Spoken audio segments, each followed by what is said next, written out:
Thank you for staying with us. If you're just joining us, this is Nigeria Decides, and we're talking about children and your rights.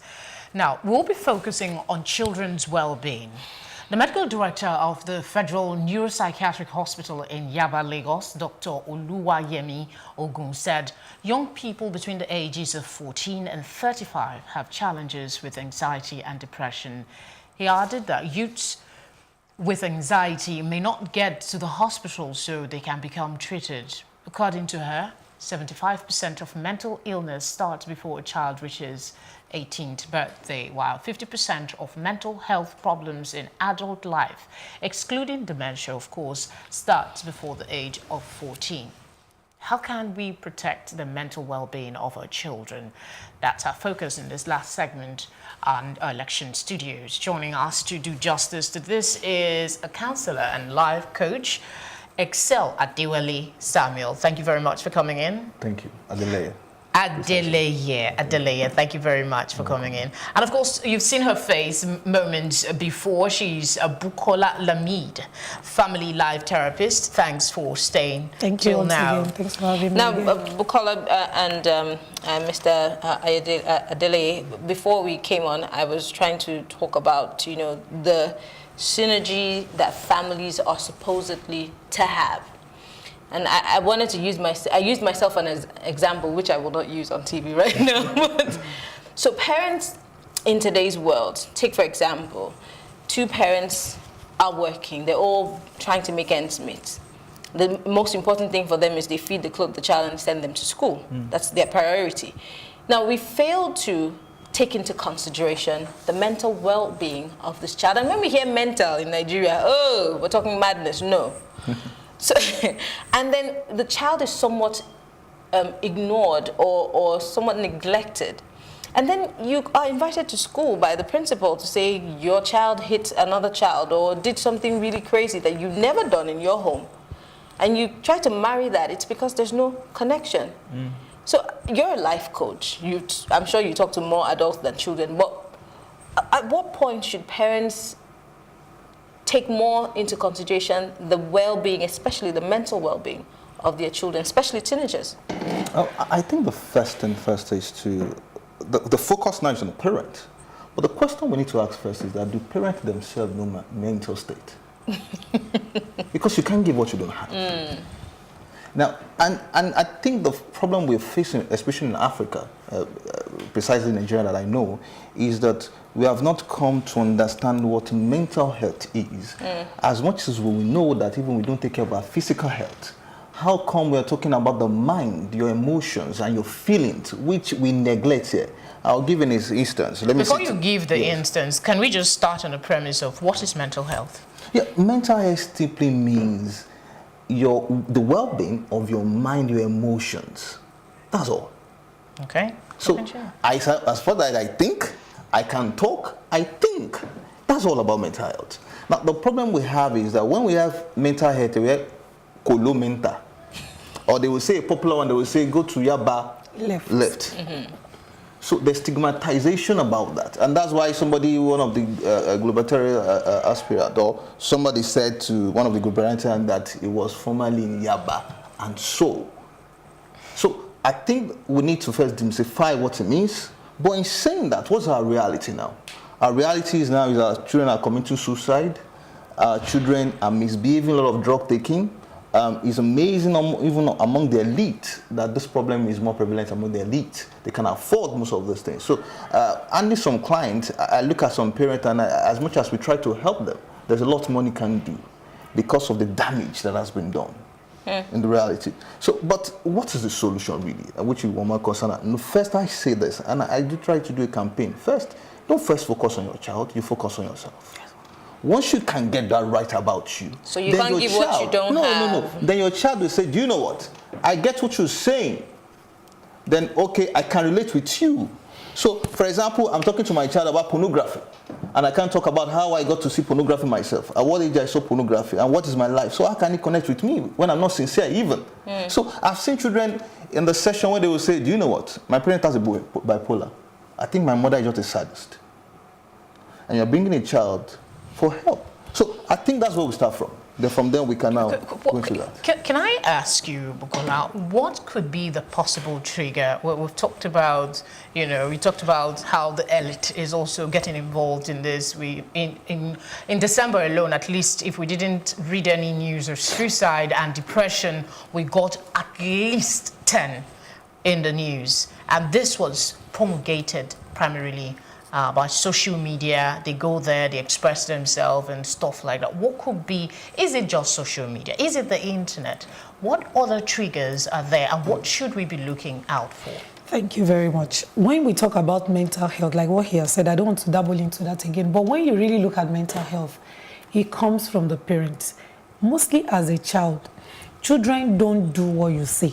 They do what you do. What they see you do. Whatever you say, you do, because we call something introjection. Children eat what is happening in their environment. And when they don't have this background knowledge of what they are eating, it becomes an issue, especially when we're talking about, he made mention of pornography now. There are a lot of parents out there that cannot even mention sex in the presence of their children. They don't even know that it is right to teach them sex education. So really everything, it started from the family. And like one of my mentors used to say that the nation starts from the family. Whatever we are in Nigeria today started from our family. Whoever we are breathing in the societies came out from our family, our nation. So it started from there. Children are not connected with their parents. Parents are even confused because parents even think, parenting is innate. They just think, they don't know that it's a skill. You have to learn parenting. You need to know how to say something, when to say it, where to say it. So children are confused. They are telling them in public that it is white, but at home it looks black. They are not even telling them it's black, but it looks black. So they are looking black, white. Okay, let me just go with white.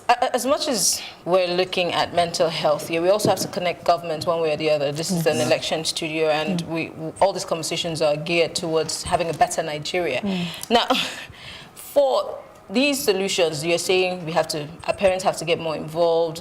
The issue of mental health has to be demystified.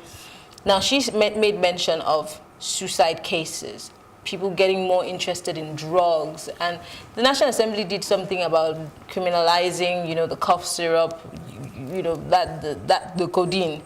But is that enough? How do we get government and politicians interested to come to the table to find better solutions through you and your advocacy to push this message forward and send it home?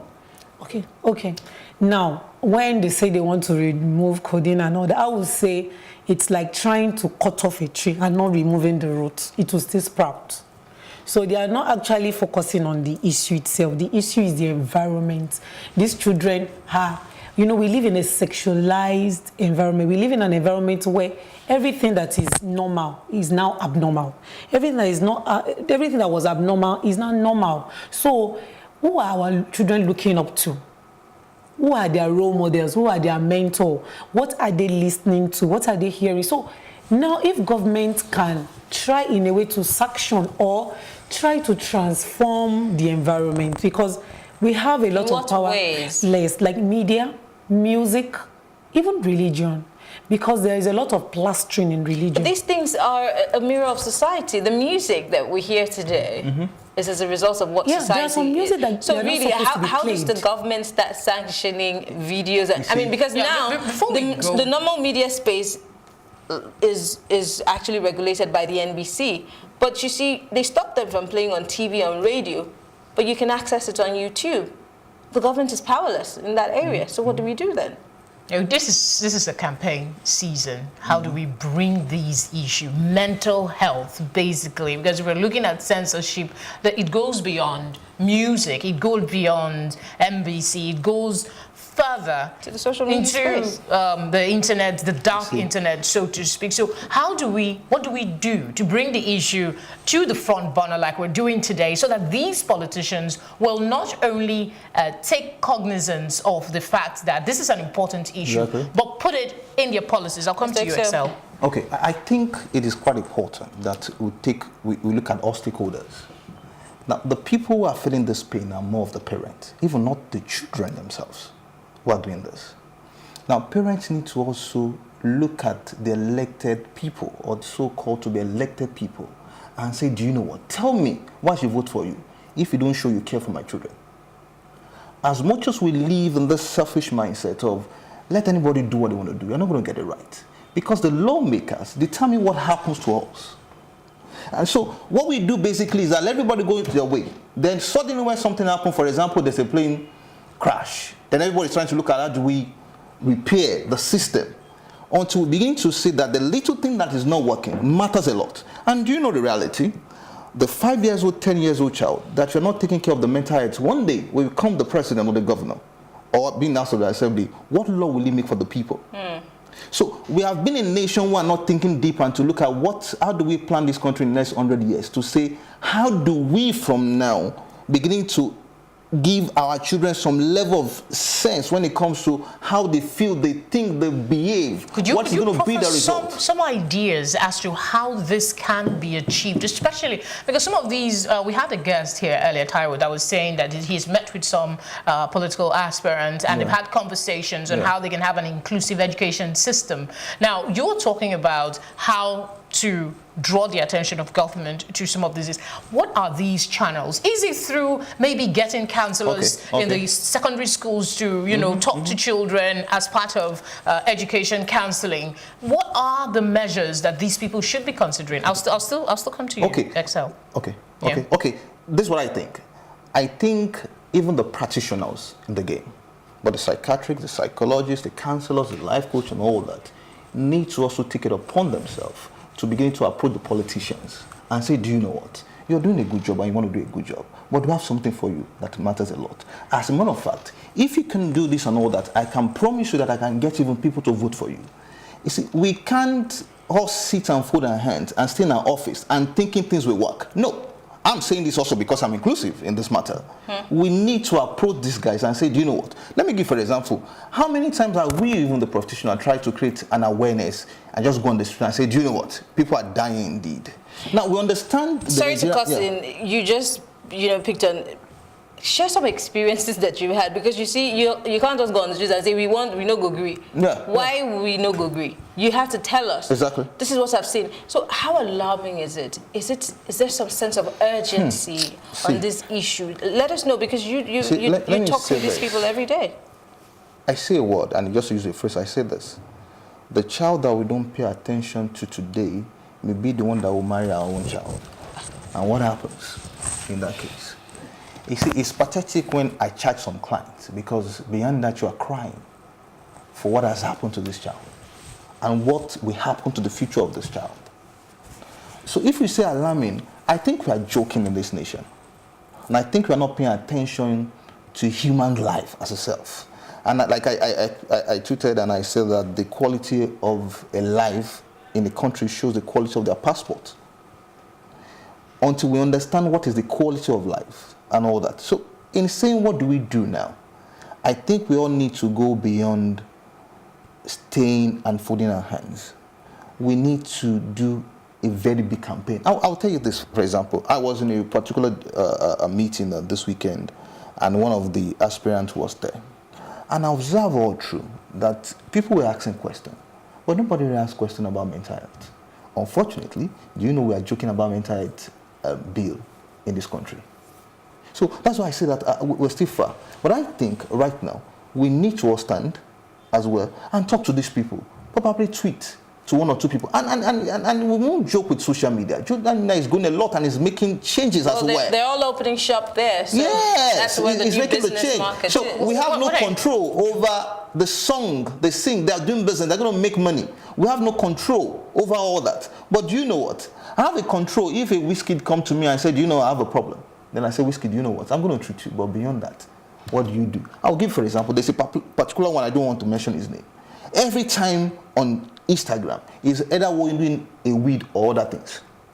But that guy is like a gospel speaker of himself, speaking weed unconsciously to people. That's role models and the effects that might have. So we need to have a conversation, because these are the people that move things. Let's bring Bukola in. What are your thoughts on all of this? So we're trying to find a pathway and get government more involved in these issues? Where do we start? Like I said the other time, everything is still about belief system. We need to change paradigms. People think they are normal. People think we are okay. Nothing is wrong with us. And that is the mask that most of us in Nigeria use. You know, when you say, okay, you need to see a psychiatrist or psychologist, the first thing is, I'm normal, I'm okay. Nothing is wrong with me. So that's why it's a bit hard. We are doing advocacy. But it's society that has made us to think that way. So the paradigm needs to change. I belong to an association, African Professionals of Counselors in Africa, APEN. Okay. We've gone to Lagos State government. We've tried to penetrate, and the first thing one of the people that approached us said that, so you are telling us that Lagosians are mad people. If that is coming from the lawmakers, people who are supposed to receive us and tell us that, okay, these things are real. So I think we still have a lot of miles to capture, but then we are trying, because now, if you look back like 5 years ago, there's nothing like mental health practitioner now, emotion. I'm an emotional intelligence practitioner, and we work on people's mind and all that. So if we can start one person at a time, we might not really hit the government immediately, but we can start from the grassroots. I like emotional intelligence. You just hit something. A lot of people like the name or the phrase, but they really don't dig deep into emotional intelligence. And most people talk about emotional intelligence only when it's a man-to-woman relationship, but then parents no, I disagree, have to, because I'm just saying as a practitioner, emotional intelligence is life itself, is how you deal with your mind and emotions, how you walk, do you how talk you manage. to parents? I do, as to how this works between them and their child, because there has to be flow. that is one of my core. If you follow me on Instagram or anything, I do children and parents, and I come through emotional intelligence. I try, because when you capture the parents, you've captured the children. You need to, because parents are the problem of the children, and no apologies. What are the common excuses parents give for these lapses in judgment or abandoning or neglecting these children, which has led to what parents believe that the children are the problem. Really, that is what they believe. They don't sit down to understand these children. They have this template that they are bringing from their forefathers, and they just dump it on their children. Really, they believe children are the ones that are rebellious. They don't listen. Meanwhile, like what he said, we are the one as parents that were supposed to work on ourselves first. Once we get our own mental health in check, then our children will be all right. Excel. I think, basically based on my experience and observation, what I've seen is that a lot of parents during session admit that they don't know. Now, that's a starting point. Yes, they agree. As a matter of fact, why they walk into a profession because they don't know, or the problem is more than what they can handle. You get it now. That's what they work. And in saying that, then we know that there's a problem also the parent that needs to be addressed. Because even if you repay a child, go to that same environment, the child also is going to be what? Destroyed again. So what you would do most time in that case is to create a kind of therapy program for the parent, for the one who make themselves available. Yeah, they're willing. They have to be willing. But like I advise professionals, you have to enforce that as a way. Now, because the reality is this, most of those parents also were products of abuse as a way. Now they are living a large life and all that, but they also know that the vacuum in their life they need to fill, but they can't fill it, and they can also seek for help. So what you see most times is that the child comes to expose the vacuum in the parent's life by the result of what you see in the child's life. Yeah. And that's why I said your child is a reality picture of you. And you see that with time. Because, so you're not going to the technicality of therapy, is that parents need to, and my advocacy would be that probably even in offices and all that, professionals need to go into the offices and help people right there where they work, because the reality is that the nation is hard. Just as we have HR, we have counseling departments. Exactly. Which is one of the things we're doing. Psyche. No, I mean, fantastic. And that's one of the things we're trying to do, to raise more HR who can have basic counseling skills as a way to handle basic issue, conflict, emotional problem, and all that. And they can address it right there. And we have trainings for them. Especially my organization have a training for that now, just for HR people. So you can solve this basic problem, because the reality is that the average person is facing a lot of issues. And we're going into religion as well, because a lot of people tend to sort religious, leaders So and all They that. speak more to their priests. Yes, and and church we're saying leaders. behind the stuff the other time that we need to train pastors, we need to train imams, because it's our first default. When we have issues, we go to our pastors. And Right. people need to know that pastors are not counselors. They are not professional counselors. They are not professional therapists. So most of them, at the end of the day, they don't end up solving their issues. In fact, they even worsen it. Okay, can we slide back to the elections and see if there is a way we can find a connect to compel, let me use that word now, the politicians who are campaigning to show clear-cut plans for addressing the issue of mental health. If you were, for instance, to build a template, let me come to you, Excel. If you were to build a template for a politician as to how they can integrate mental health to their policies, how would you go about? Okay, fantastic. My first suggestion would be you start from the grassroots. You start from as low as primary school, as it were. 1, 2, you put it as a subject. Exactly. Into the curriculum itself. 1, that means that we have to work with the Ministry of Education. 2, you need to also empower the people that empowers your children, who are the teachers themselves. Because they also need to be in a good mental state. The average teachers in Nigeria is not excited to be a teacher. It's conditioned, in quote, that led them there. So we need to find that in from the teacher. Why are you teaching? Do you really want to teach? Or do you want to do something else yourself? Now, in doing that, we can also take those policies to organization. For example, if you have a Tiosa local government, you can say that in a Tiosa government, if a company in a Tiosa local government, we're going to sell this particular, or we'll pay an awareness program, will come and educate people there. So what you're doing at that point is that you are giving them some subtle parenting skills when it comes to mental health of their children. And they will subscribe to that, really, at that point. So we need to look at that, and basically also, you also take it to the religious sector, because most of the religious leaders have more followers, even than the government. Of course, and that's what she said. You get that, it now. we So run to our pastors more So often. we took them and said, you know what, let it be part of the policies, or probably an handout as well, that you could just share in church, even if you're not permitted to use their altar. Now, by this, for every time you drop a seed, it's going to grow. And you're creating awareness. So these are basic, practical ways you can start addressing this. And also, I would also suggest the political person also to make himself available at least for an assessment. So if I make myself... There have been people who have advocated That's a fine one, because some of these psychoanalysis for politicians. So Anybody who's seeking so this is my result. But some people important. think it's preposterous. You see, it is still the mindset as well. It's like saying that do Excel... I have to. Even I take practitioners. Once you don't test yourself and assessment every time, you're just wasting your time. I do assessment every day for my life, for my children, for my well-being. Very important. Because it's like going to the hospital. You have to do your medical checkup. Most people die of cancer because they don't check. They said early detection helps. So when a leader makes himself available for that, and he said there's no big deal, and he shows his report, why would not? Everybody will join the crew. And that's the way to go. Do you have a contribution? Yes, I agree, and I think it's important to. He mentioned education. I will mention health as well.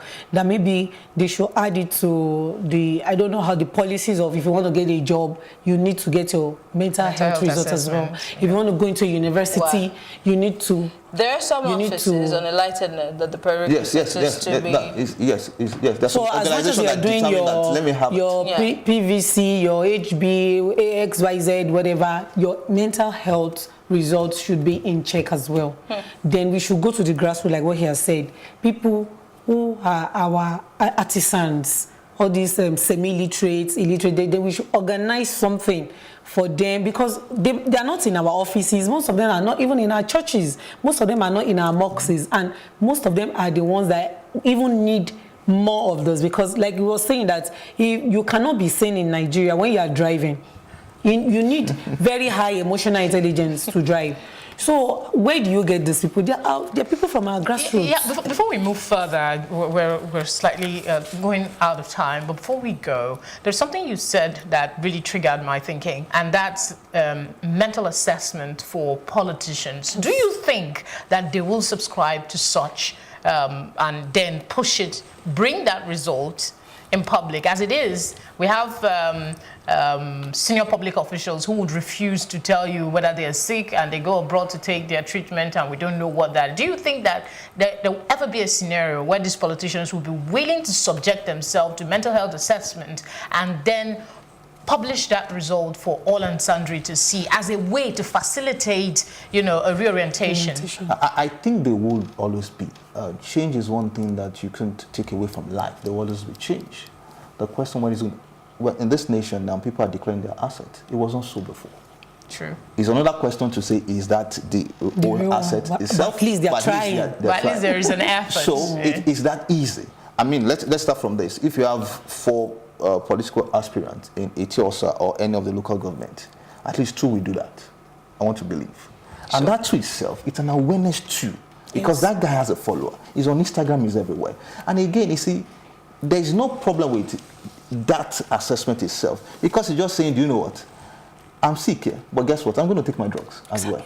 And I'm going to be fine. And it demystifies the whole... And that's all. Oh, so there's witches no are against us or the it's family. It's achievable. We can do it. Well, we want to really thank you guys. Excel Adeleye Samuel, counseling and life coach, for being here. Bukola Lameed, family life therapist, for the very, very intriguing and very eye-opening conversation that we've had all evening. Actually, it's interesting how much of information that we have not necessarily been open to when it comes to the child and all of the needs that the child has in a country such as I'm very glad that we had this conversation, and a lot of ideas has been put forward. I'm just hoping that if you're watching and you are able to implement any of these at any level, that you will do well. Even if it's just to have a conversation with the people around you, it creates an awareness that we need at this time. Of course, it starts with you and it starts where you are. So let's take our children into consideration, especially for those of us who are parents. I'm a parent in the making. Well, that's all we can take today on Nigeria Decides Tonight. It's been an engaging and enlightening conversation, and we hope we can continue with these conversations, not just on social media, but push it forward to the houses of assembly and government house. I am Mary Okon, so it's been so much of a pleasure tonight. I am Felicity Ezewuike. Thank you for your company.